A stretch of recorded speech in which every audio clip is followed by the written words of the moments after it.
The Comedy Historian Podcast with Robert and Gemma Ross.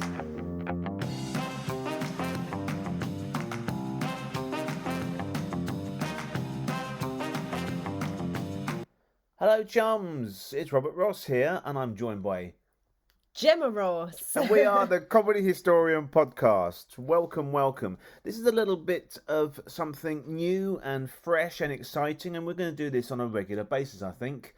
So the idea for this is that I'm going to have a guest in studio or in person or across the airwaves on Zoom and ask them 5 comedy categories. And those comedy categories will be: who is their favourite funny fella, their funny man, their favourite funny female, funny lass, their favourite sitcom or comedy series, their favourite comedy creative, be it writer, director, producer, or all three, and finally, their favourite funny film. So that's 5 comical avenues. You can call it a not so much shipwrecked, but Quip Wrecked. You can take your 5 favourite comedy things to a desert island and enjoy those particular 5 comedy favourites for the rest of eternity. And amazingly, and I'm very thrilled to say, my very first guest is Gemma Ross. Thank you, Robert. Yeah, we're keeping it close to home because this is what they call a pilot show, so it's fun. So I suppose, Jem, we've known each other a long time, but I'm not even sure I know the answer to this question. Is how did you first get so in love with comedy? Well, if you've read our book, which is The Carry On Girls, you'll know from that I started very early with my grandmother would take my brother and I down to Blockbusters. We had to go actually quite far down to, where was it now? So it was somewhere in North London she used to have to take us. Edgware, it was Edgware. And she would introduce us to films, and I was introduced to the carry-ons at a very early age. However, I've got 2 very early memories of comedy. So my first one is, I remember, I think it was New Year's Eve. You might be able to correct me if I'm wrong. And we were in my parents' family home, so it was our second home. And I remember You Rang My Lord came on the TV and being very excited about it. And all I can remember is sitting in the sitting room in front of the screen because I couldn't see very well. So I used to sit really close to the TV. That's when my parents knew I needed glasses. And Sue Pollard, she was on the staircase. Also in glasses. On the staircase, dusting, I think. Alf Stokes, which was Shaney at the top, and possibly Jeffrey Holland was in the scene. I can't remember that, but I really remember Sue being in it. And I think it was a New Year's Eve. I mean, would you know what episode that would have been? If it was the pilot show, how young were you? Were you very young? Because the pilot show actually was in that glorious hinterland between Christmas and New Year's. It was December the 29th, 1988. Oh, gosh. You would have been a toddler. Gosh, I would have been pram. 3. So, well, that kind of makes sense. Were you that young, you think? I think I was, because Because it was 2 years until the series started in 1990. We would have just moved into our house in the August. So, and I remember my grandmother being there. So, yeah, that was my first. I'd be really excited to see that it was on TV. But for some reason, I thought it was New Year's Eve. But if it was in that hinterland. Well, when you're that young, the whole fortnight of Christmas and New Year blurs into one, I'm sure. That's amazing. So, I mean, now, of course, if you follow our social medias, you know that we're working very closely with Jeffrey Holland. Now he's one of our dearest friends. Isn't that amazing? You were 3 years old and now he's on speed dial. And then my other early memory was, and I don't know how old I would have been, you'll work out the dates on this, but I remember it was Easter and we were staying at my grandmother's house, and I remember walking into my parents' bedroom. And it was the day that, it must have been Easter Sunday, wasn't it? Benny Hill and Frankie Howard had died. Well, 1992, that was. That was the day the laughter died, absolutely. So not much further on from that. And then I think my only other memory was we went to London. I think it was Covent Garden, where they had the Spitting Image exhibition. Yeah. And I remember going around seeing all the heads and thinking, what is this? Like, I didn't get the concept of it all. And of course now Steve Nallen is also a very good friend of mine. Absolutely. Oh my word. Well, there you go. That's interesting. Well, I want to backtrack a bit because in 1992, the Easter weekend, when you mentioned Benny Hill and Frankie Howard died in that order, although they were reported Frankie Howard first and then Benny Hill, because Benny wasn't found for a few days, sadly, bless his heart, surrounded by all his internationally tuned in television screens. At that age, you would have been, what, 6? So did Benny Hill or 7. Frankie Howard mean anything to you at that age? Really? Well, Frankie Howard would have done because of Carry On, and I think we said it was the man that goes ooh in Carry On Up the Jungle. And Benny Hill, yeah, I mean, I remember watching Benny Hill on the telly, and he was just this silly man that used to run around, and just used to find it hilarious. I mean, I don't, as a child, you just don't get the connotations which we talk about these days. Well, there weren't many, to be honest. I mean, it was sort of misunderstood, really, Benny, wasn't it? Because he was chased rather than chasing, although he did chase a couple of times. But usually, I mean, a silly man who runs around is a lovely legacy to leave. I think Benny would be quite proud of that, because he lived for the laughter, and that was what it was all about. But that's interesting. Oh, okay. Well, look, we mentioned a few funny men there. Let's start off this 5-way comedy desert island, so you can take with you not the person themselves, but you can take the work of a particular funny man. Would it be Frankie Howard? Would it be Benny Hill? No, well, I wouldn't mind taking this man with me, I'll be honest. Oh, I see. It's not me. Okay, go on. So the person I would pick is Steve Coogan. Ah, okay. One of the voices of Spitting Image. There you go. There you go, another connection. Yeah. But so my kind of recollection of Steve Coogan and comedy really is most of the things I'm going to pick are actually connected some shape or form to my past. So Steve Coogan, I remember probably by this point, actually, he was the person that got me into comedy. I know I referenced the Carry-Ons, but actually understanding the concept of comedy was through Steve Coogan. And my brother had these 2 friends that would come over on a Saturday. And there's 6 years between my brother and I. So I must have been the really annoying little sister that wouldn't go away. And they used to play in my brother's bedroom. I remember it really well now. The radio shows of Alan Partridge. Yeah, knowing me, knowing you. Aha. And they used to set up a camera and like mime it, lip sync it. And I don't know. So I mean, it was Steve Coogan by voice is what I remember, because the guys that would play it was my brother's friend Rob, actually. Great name. He actually looked really like him. And then my brother. What, me or Steve Coogan? Steve Coogan. Oh, did he? Oh, well. Did you date? No, they were much young. older. I must have been about, I can't remember when those started. It was on the old tapes. Yes. I think they gave me the job of pressing play on the tape recorder and listening that way. So that was my kind of introduction. And then I remember my brother started to show me, I think, the Day-to-Day first. Which was the first, yes. And then, of course, the TV show. And it was funny because the TV show kind of spoilt it a little bit for me, because I was so used to my brother and his friends acting out this thing, and I had this image in my head. Yeah. So yes, I remember that, and then I'm trying to think what would have come next. Well, I was going to say that's sometimes in what people say of radio comedy, and you can equate that with the Goon Show, for example, which never really transferred to visual. Some comedy, Hancock's Half Hour is another one I think that works probably better in audio than visual. I love the TV episodes, but when you have your imagination and you can sort of tap into what you think those voices should look like, it makes it a much more sort of colourful universe. And Steve is a brilliant voice man, of course. So yeah. And then you see, I probably didn't rediscover Steve's work because then I remember I got into Red Dwarf and things like that. So I was about maybe 9 or 10. So then it was much later when he did Philomena, and I was quite surprised to see a comedian. I had no idea that comedians could also do straight acting.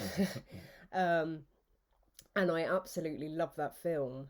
And then for me, what's kind of rekindled my love for Steve Coogan is The Trip, which we watched. I love The Trip. I love all the trips. The new one's coming soon, isn't they? Filming I it hope this so. summer, I think. Yeah, after Steve's driving ban is lifted, bless his heart. Because you've got, as he said to the court, you've got to be able to drive. It's called The Trip. But no, I like so. Which is your favourite trip? Because I think mine is probably the first one, which is the Lake District, and just called The Trip. I think it was the second one in Italy, whatever Yeah. one was in Italy. Because I just found that his character was so much more jolly in that one.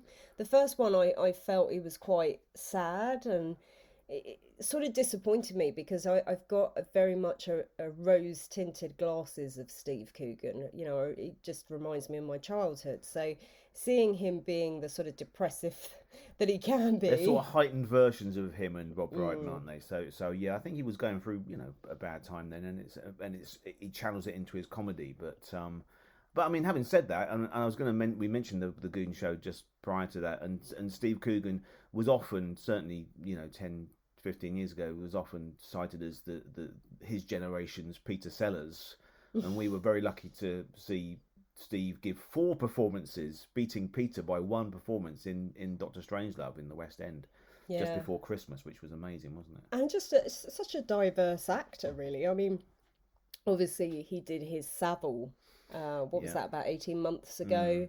And again, sort of just having that admiration for him as he's what I call a comedy actor rather than a comedian.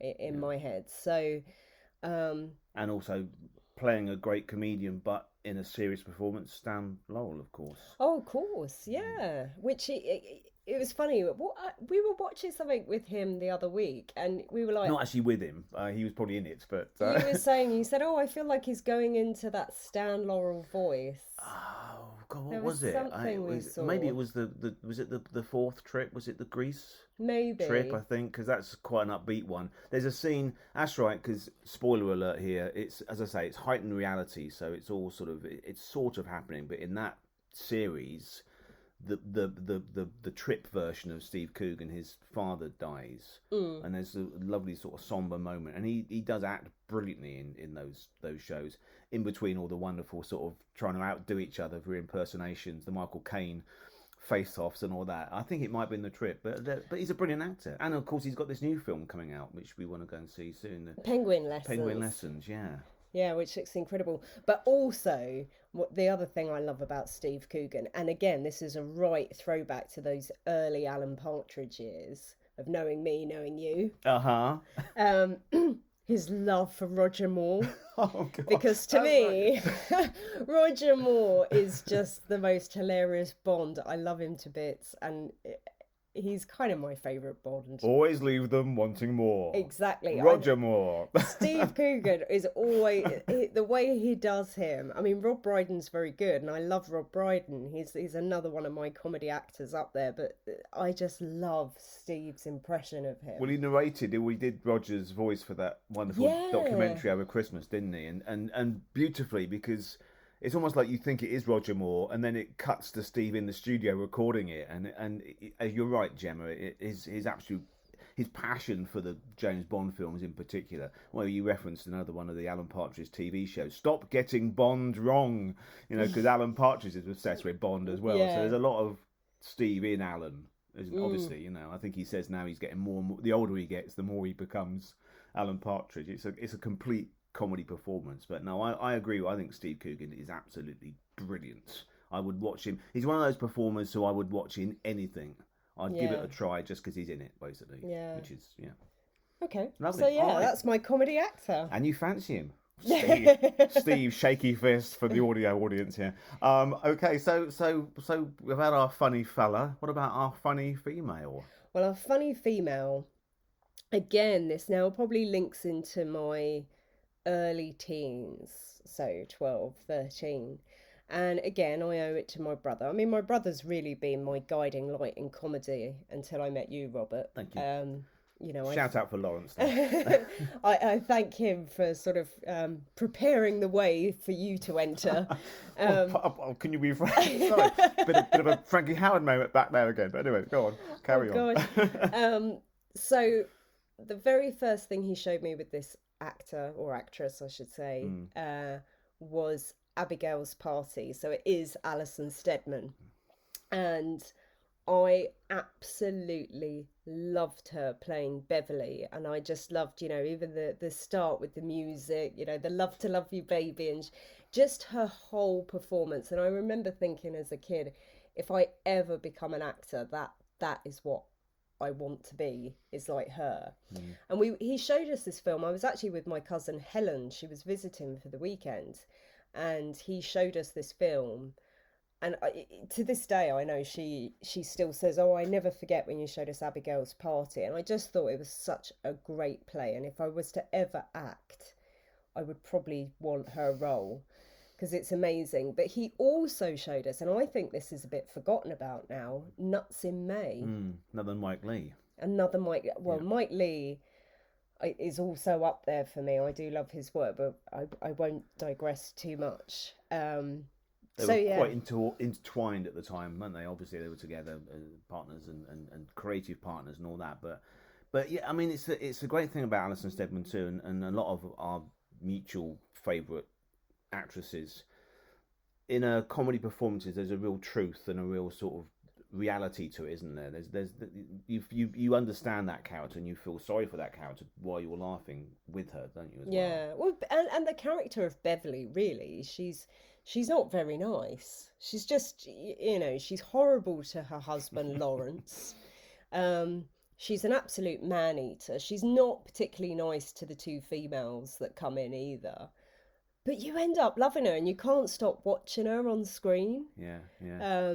But then, when I saw her do Gavin and Stacey, I just thought, oh my God, she's playing Beverly, sort of like a bit of more of a modern day version. Nouveau riche. I was going to say, I think that's what James Corden and Ruth Jones has sort of done in a weird. And we watched the documentary. I'm sure, like millions and millions of other people over Christmas, we watched the finale and that documentary where Ruth and James sat down and said, this character has to be Alison Steadman. Yeah. It's almost like they wrote it for her. And I think there's, as you say, there's a lot of Abigail in there. There's certain phrases that she says, and you just think, oh my gosh, that's absolutely sort of Beverly. You can imagine her saying that. I just think she's great, and we were very lucky to meet her. I think she's probably the one person. There's two people that I've been really starstruck by, and I've met a lot of people in this business now. Barbara Windsor starstruck me, and she starstruck me, and we met her at the Hudlines. The Roy Hudd tribute, exactly. Yeah. She was playing lots of the characters that Janet Brown and June Whitfield would have played back in the day. And what an honour to have someone like Alison Steadman replace June Whitfield. I mean, I think she's the only modern comedy female, in my opinion. This might split the audience, but I think that actually has the gravitas to step into June's shoes. I think you're right. Well, it's your podcast. I mean, you can say what you like. That's what opinions. It's all about opinions, and people can disagree. If you disagree, please send us some messages and who you would pick, and we might interview you at one point for this 5 comedy favourites. So yeah, I mean, Alison Steadman, as you say, and I've never seen you look so nervous before approaching and talking to somebody, and then be so absolutely delighted when she was really nice to you and posed with her first selfie and was chatting to you, and she was absolutely a sweetheart, wasn't she? And do you know what's funny is I very, very rarely get selfies with the stars, because I don't know, I'm not that bothered. I've always been like, when I used to go around the signing conventions with my friend John, and he was always like, are you going to get an autograph? You're going to get a selfie? And I was never that bothered, because for me, it was more about talking to them and meeting them. So to meet her and to get a selfie with her was a big deal. I was more keen to get a selfie with Chris Emmett. That's just me. But that was a lovely show, wasn't it? I mean, and Debbie Hudd. I think they're still trying to raise the money for Roy's statue. So support that if you're listening to this. That will make us happy to see Roy get his lovely statue because he was a smashing bloke, and as you say, had some amazingly lovely friends who rallied round for that tribute show, one of which was your funny female, Alison Steadman. Ooh, so there you go. There we go. So do you want to move on to so you got sitcom or comedy series? Because I know some comedy shows aren't strictly sitcoms, but yeah. Well, this is a really tough one for me. This is really, really hard category, and I think it is for most people. I'm probably going to pick something that you and I have never actually watched together, and we probably should watch together. I'm going to pick Our Wiedersehen Pet. Oh, okay, right. Dick Clement and Ian Lafreniere scripts. These hold a very kind of special place in my heart. One, for the fact that my dad used to be a bricklayer, and so I remember him singing. I think the theme tune was just ingrained in my head, obviously as a baby of the 80s when this show at first aired, of working on a site from morning till night. That's living all right. I'm not going to sing it because I can't sing. Join in when you feel comfortable. And then my actual affection for this show really came in. I think I first watched it when I was about 15, and I remember binge watching it. But when I got really attached to the show, I was living in China and getting very, very homesick. And I'd taken with me a whole bunch of DVDs. And I thought, well, what can I relate to here? So I thought, I'll put on a bit of...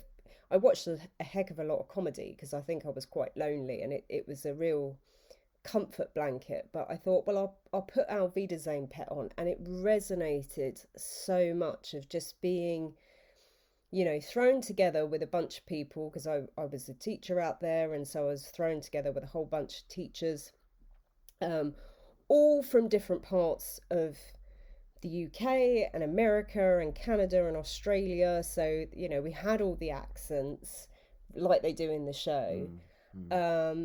In fact, one of my good friends out there was a Geordie, ironically. Okay. I think that's why I might have even reached for it, because I was sort of getting very used to the Geordie accent and watching it. And I think they're all great. I mean, Jimmy Nail is a bit like, I mean, he's a bit grotesque, really, isn't he? Well, that's right. I'm sure he has many female fans and a brilliant pop career off the back of that as well. But I mean, which of the characters? I mean, I suppose it's a nostalgia thing, and as you say, it's a comfort blanket. It reminds you of home. It reminds you of your dad's sort of attitude to life and work. Was there a particular character in the show that reminded you of your dad, particularly, or was it sort of a mixture of lots of them? Of my dad, I suppose. But you see, my dad wasn't like this. I suppose Kevin Wheatley always seemed, because he just seemed like the most normal one, even though he was incredibly homesick, but actually irritated me a little bit. In terms of characters, I've kind of got varying levels. I'm in love with all of them at some point, but my first real one I really thought was funny was Wayne, the womanizer. Of course, yeah. And to the point where there's a great scene in the second series where they go to Spain, and I actually moved and lived in this part of Spain, which is they were on the beach, and it was in Fuengirola, in the Costa del Sol.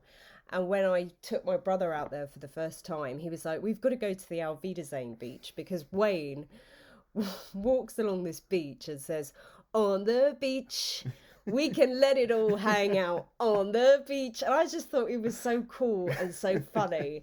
This is a sing-along podcast. That's fun. Well, that's lovely. That's a lovely thing to have a location that is so sort of specific to a particular comedy moment that you love, isn't it? I mean, did you do that a lot with your brother, sort of location visiting when you were young, or was it just you happened to be in a place and you thought, well, this is the place, let's recreate it? More that. Yeah. I mean, to the point where I also remember in Spain, we had a bathroom with a curtain. Now, we never had a curtain across our bath. We had a shower screen. So that was always like quite a novel thing. So I remember us as kids laughing about this, and my brother would jump in the bath. Obviously, there was no water in it, and he'd say like, "Give me 5 minutes, come in," and I'd pull the curtain, and he'd go, "Oh, hello." I don't know if anybody else was as wacky as this, but Charles Hawtrey and Carry On Abroad, right? Yeah, Okay, yeah. Wow. Did he have his clothes on? That's the thing. Yeah, he did have his clothes on. But Okay. we just used to laugh, and then of course, when you go abroad, there'd be like a B day, and so we'd be like, oh, Citizen B Day, and so yeah, it was very much in our. But going back to our readers' home pit, Yeah. did you make the connection? I mentioned Dick Clement and Ina Freno, the writers who at that time were doing Lovejoy with Ian McShane, and they'd written Porridge and The Likely Lads. Did you sort of think of the writer, or was it a case of you were just watching this show and really enjoying it as an entertainment? Probably at that point, just watching the show, but it also introduced me to someone else who I possibly could bump Steve Coogan for. If anyone actually ever asks me who my favourite actor is Timothy Spall. Oh, well, there you go. Yes, okay. As Barry Taylor. Is great. I mean, all the way through, I just absolutely loved him. And then I think it wasn't until I saw him doing Shooting the Past, and he was, quite serious, completely different voice, and was like, wow, that's Brilliant amazing. actor, and playing Turner and all that stuff. Yeah. And Harry Potter's, and it's amazing career really. But and Kevin Whately, of course, Inspector Morse. Well, not playing Inspector Morse, but he was Lewis, right? Yes, Lewis. So it's all sort of a cobweb of connections. Isn't I it? know, and these early shows are sort of an introduction really to these people's career, because I think we were always saying this, like comedy, particularly when we talk about Carry On, we always say, what is it that makes us go back, because these people are comforting, they're comfort faces. And that's probably what these guys got. The character I disliked originally was Bomber. But then I really warmed to him as I got older, because he is the sensible one, but also a bit of a lad. Did you see the revival? We're talking, what's that, 20 years ago now, isn't it? Yeah. So and obviously they kept as many of the original surviving cast together, and the spirit was there, wasn't it? The camaraderie was still there. These actors, and they're all mates. I think that's what comes across as well. They're all A, really good actors, but B, obviously had a whale of a time working together back in the 80s, and when they came back, it's still there, isn't it? That joy is still there, And Boy I Am Man. And who was it? Who's the other one? The one that was from Liverpool that was always thieving. Oh, Chris Fairbanks. Oh yeah, brilliant actor. He was amazing. In fact, he reminded me a little bit of we had a family friend, who actually is my godfather. And he looked really like him, so we used to laugh about this. But yeah, it was funny because, like I say, I was probably about 15 when I first came to the series, but it was already a lot of the kind of throwaway lines were already sort of in my DNA because I'd heard them growing up. But I remember a friend of mine moved to Denmark, and again was experiencing a bit of sort of feeling a little bit lost in the whole culture and everything. And we got talking about Our Wiedersehen Pet, and they said, is there any chance I could borrow your box set? and they said the same. They said it was just I mean, I'm thinking about it as probably, you could correct me if I'm wrong, this is probably the first kind of British comedy where you're living in an international environment and being a little bit homesick and out of your depth. You see, you got me thinking now. I could be cheeky and say something like Don't Drink the Water, which is Stephen Lewis as Blakey from On the Buses, and his sister Pat Coombs moving to Spain to live there. That's a sort of, Englishman abroad sort of comedy, but in terms of sort of comedy drama, and that's what it is really, isn't it? It's less a sitcom and more a comedy drama in that sort of style of Ian and Dick's sort of Lovejoy and that sort of thing. And I think because I have worked internationally, it really represents what it's like when you are thrown with a whole bunch of different cultures.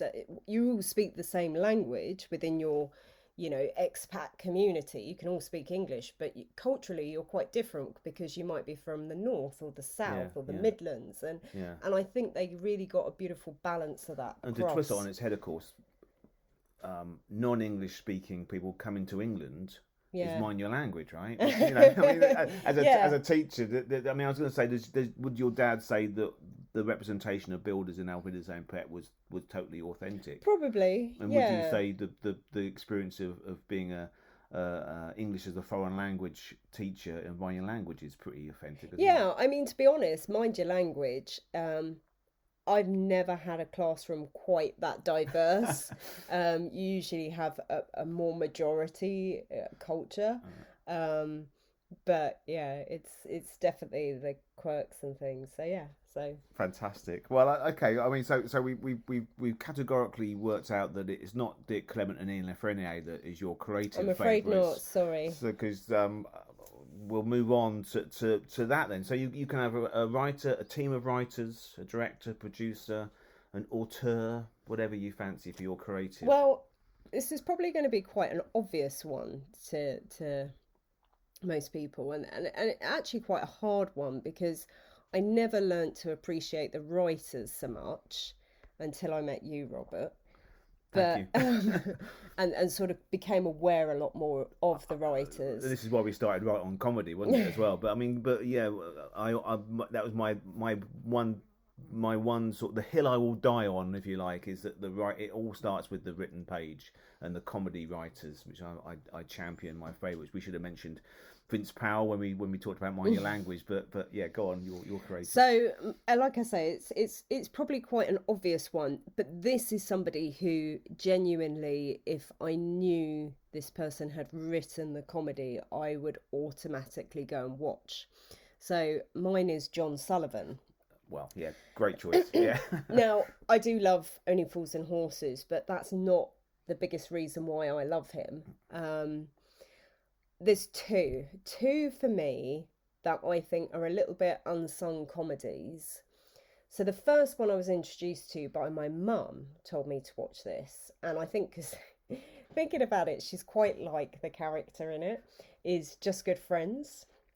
And right, yes. I just love so the premise of them, you know, being old flames. You've got Vince and Penny, and they meet up years later, and they sort of rekindle their love, but through a kind of sharp-tongued way. Like, Vince is always trying to impress Penny, but he always ends up putting his foot in it. And I just think that is so beautifully written.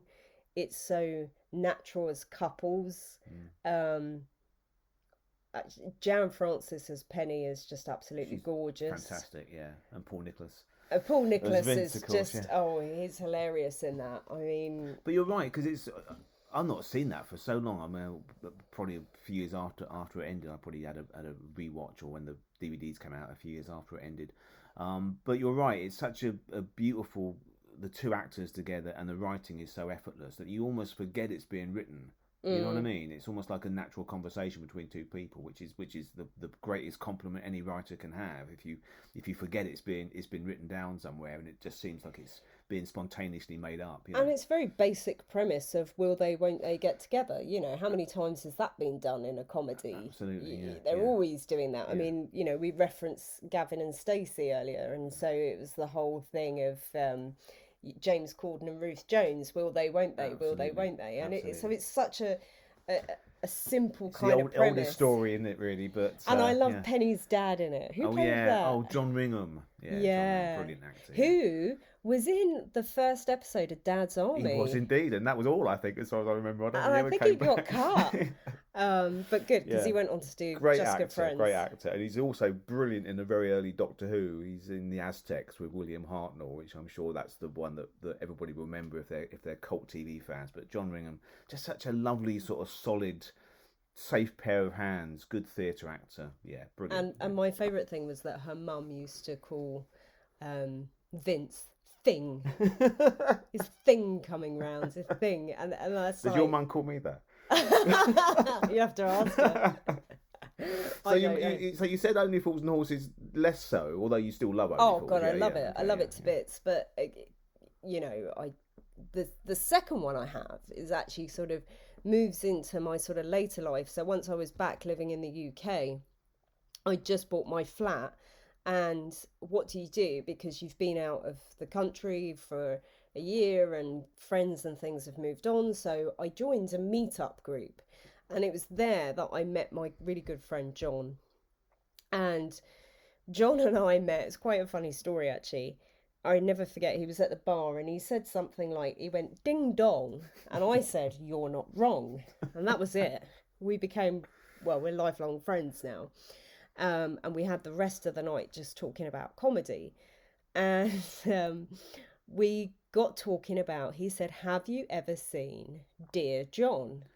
Right. Okay. Which I think is a completely forgotten sitcom. It's like you did Forgotten Heroes, a comedy. That is a forgotten sitcom, in my opinion. Yeah. I think that's John Sullivan at his finest. I really do. I think the cast are amazing. So the premise of Dear John is that you have the actor Ralph Bates, who plays John Lacey.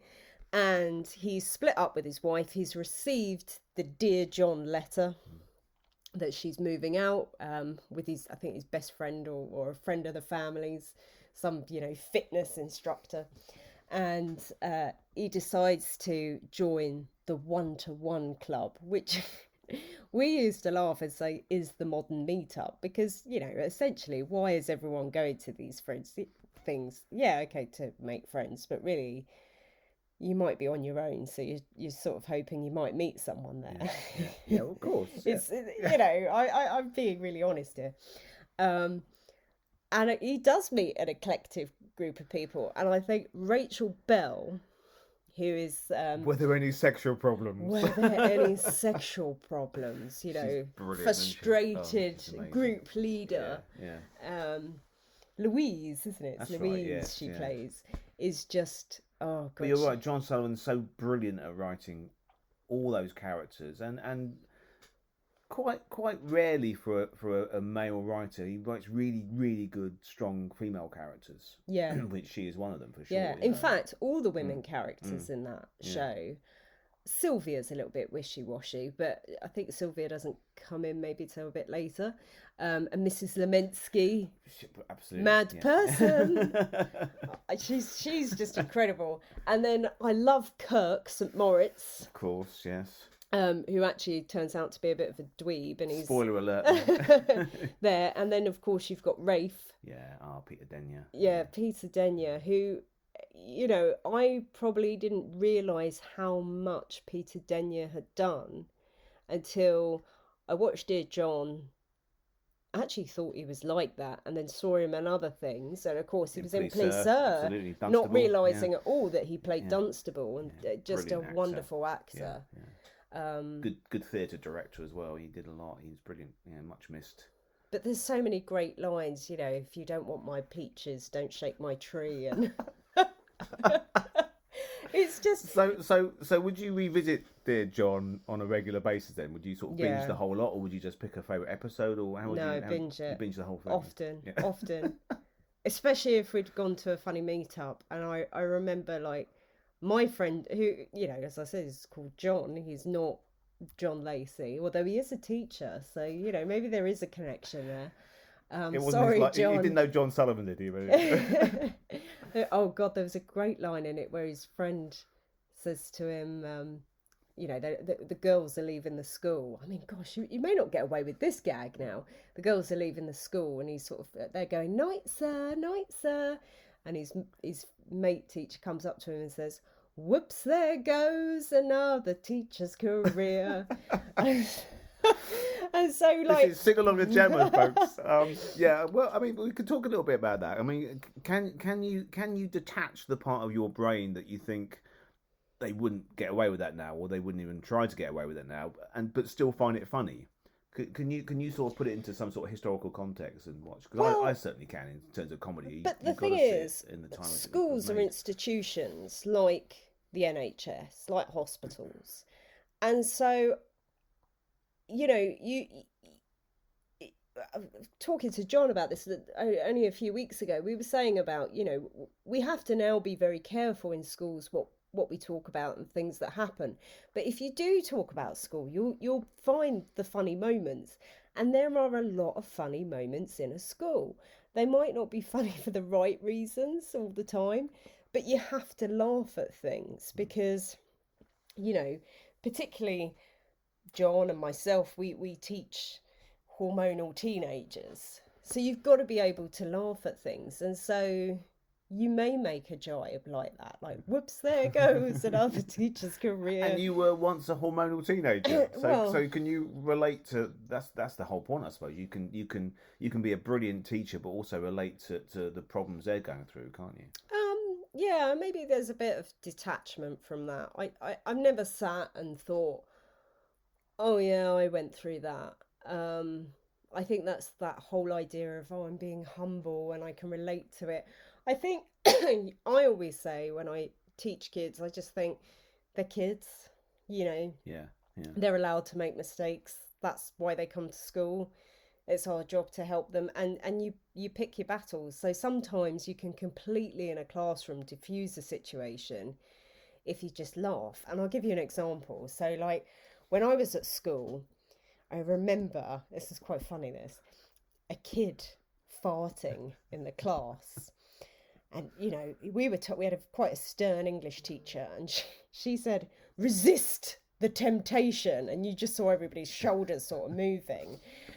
Whereas if a kid farts in my class, I go, oh, excuse you, or make a little, you know, a joke of it and laugh with them and show, you know, I'm a human being too, and farts are funny. Well, absolutely, yeah. Well, you sort of preempt me in a way. I mean, because comedy is in everything, isn't it? Yeah. Everything can be amusing, and as a mechanism to diffuse an awkward situation, or to diffuse tension or even a conflict, comedy is really good to do that, and that's why I get quite annoyed where people, oh, I'm offended by that or offended by that, but comedy isn't there to offend. You know, we were talking to Ben Elton over the weekend at the Bristol Slapstick, and he was brilliant, and he quite rightly won the Slapstick Comedy Legend Award. But he was passionate about comedy and basically the idea that a joke can unite a community, and that's a really strong thing, isn't it? And this is why, like I say, you know, you often find in sitcoms there's like someone who, you know, they always go for what I call the institutions: education, police, doctors, because they are tough jobs, and my goodness, right now they're even tougher than I think they've ever been.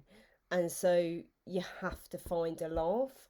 I think it's becoming these jobs are becoming tougher because we are being censored a little bit on what we can find funny. We're not uniting as a community and laughing about things. And that's, you know, that's a bit sad, but thank goodness we have comedy, and you know, you can relate to it. This is almost like a way to sign off, but I'm not going to sign No, off because we've got the fifth thing, the favourite funny film or merry movie or whatever you want to call it. This was hard. This was a really I would find hard... this almost impossible, I think, but go on. Well, I've gone for something that I think some people might say, but that film's not funny. I think it is funny, and it is actually billed as a comedy, but it's and it's a modern film. So I've picked Lost in Translation with Bill Murray, because again, I'm listing off the men here. We've got a lot of fine comedy male actors. Can I mention Scarlett Johansson for me? But... Well, you see, now her character is not funny. She's the straight man to his funny man, although he's a kind of... I don't care. You know, he doesn't intentionally be funny. It's actually in my top 5 films, and that's why I went with it in the end. I could have picked anything. So what is it about that it's so important to you as a piece of filmmaking? Well, I think again it's that being out of your depth in a different culture, being literally lost in translation, which I have been many times in my life already, and finding that kindred spirit to sort of get through it, because, you know, changing cultures is a huge transition of your life, and the only thing that you can kind of get through it is to laugh at the situation. I love Sofia Coppola because I love the Godfather films and what her father did. it's nice that it's by a woman director, Mm-hmm. and I think she wrote it, didn't she? I think she wrote it. Yeah, pretty sure she did. And so it's just, you know, I remember, like, I think the first thing I saw is like, you know, it's just little things. And having lived in Asia myself, like, Bill Murray's really tall, and people in Asia tend to be much smaller. And so just the fact he's sort of struggling to get around, and all the technology, and then he's doing, we're going to go full circle now, he's there and he's having a photo shoot for this whiskey. Is it Suntory Times? For relaxing time, have Suntory Times or something like that. And they start saying more to him, and he's like, what, more intensity, more? And they're like, no, Roger Moore. And it's like, good old Roger, he pops up. Maybe he should have been my person, I don't know. Well, okay, you can have him as an extra one. You're allowed. Yeah. Yes, but no, so I mean, and you're right, because like Roger Moore, Bill Murray sort of plays it straight. He's a real sort of curmudgeon, sort of Larry David sort of character, really. But it's funny because of the situation. Yeah. So he is lost in this foreign land. Really. He's lost in everything in his life. I mean, he's lost in his relationship, and you know, his wife's sending him carpet samples, and he's like, I don't know. I don't even know if I want to be in this marriage. And Scarlett Johansson's the young, you know, bride, and her husband's out and about and not really with her because he's photographing all these Hollywood starlets, and she's a bit lost, and these two kind of lost souls find each other.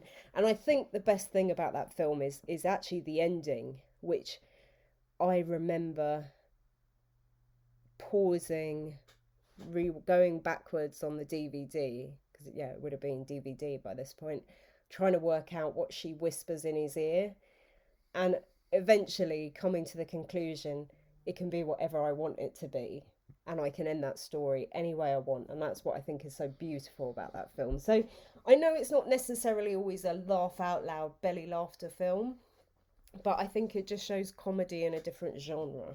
Yeah, or a different style. I suppose to pull this full circle, we've mentioned Roger Moore, but also Jeffrey Holland, and the first rule of comedy is you must have reality. Yeah. And I suppose that's the beauty about Lost in Translation, is that it is such a believable, subtly performed piece of work that you do believe it, and it is real, isn't it? And having lived it, I mean, that must give you an extra sort of affection and an understanding of it. You know? And actually, let's think about it, you know, Dear John is a reality for a lot of people. You know, you're either single, divorced, or separated, and you're out there and you're trying to find your way in the world again. Just Good Friends, where you've got that ex that keeps coming back into your life. You know, these are real situations. Auf Wiedersehen Pet was based on a real situation when all the Brickies were moving to Germany because there was no work here. So I think you find in most of these comedies, there is that reality, and that's why David Croft, who I didn't even want to attempt to praise, because I do think he's a wonderful writer and creator, and Jimmy Perry, that idea of the first rule of comedy is you've got to have reality. Yeah, absolutely. Yeah. Oh, that's been. I mean, I want to sort of sum up really, but you've sort of done it. But I mean, to sum up really the importance of comedy in your life, because I mean, you know, I think everybody just thinks we're belly laughing 24/7 in Comedy Cottage, but we've got an amazing life together, and comedy is part of it. And what does comedy sort of give you on a day-to-day basis? I think a sense of reality. If you can't laugh at yourself, and you can't laugh at moments, and I think laughter is one of those things. It's a great emotion. There's two great emotions we have. Laughter is one and crying is the other. And so often if we, you know, when do we cry? We cry when babies are born. We cry when there's a funeral. We cry when we watch something sad that triggers a memory.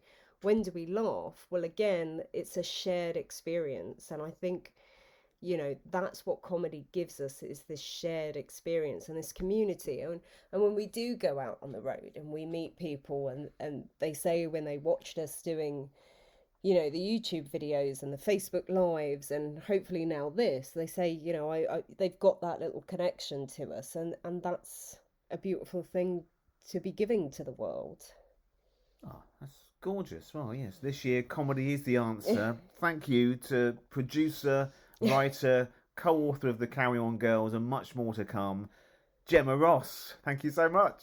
And thank you to Robert Ross, who is the comedy historian. I'm piggybacking on the title. Well, no, it's 50-50, but thank you. And if you enjoyed this, please tell your friends and share. And yes, give us contact. suggestions for guests. Absolutely. We've got a list, so they will be following on with their 5. Yeah, wonderful. Okay, here's to the next time, as Henry Hall would say. But thanks for listening, and keep smiling.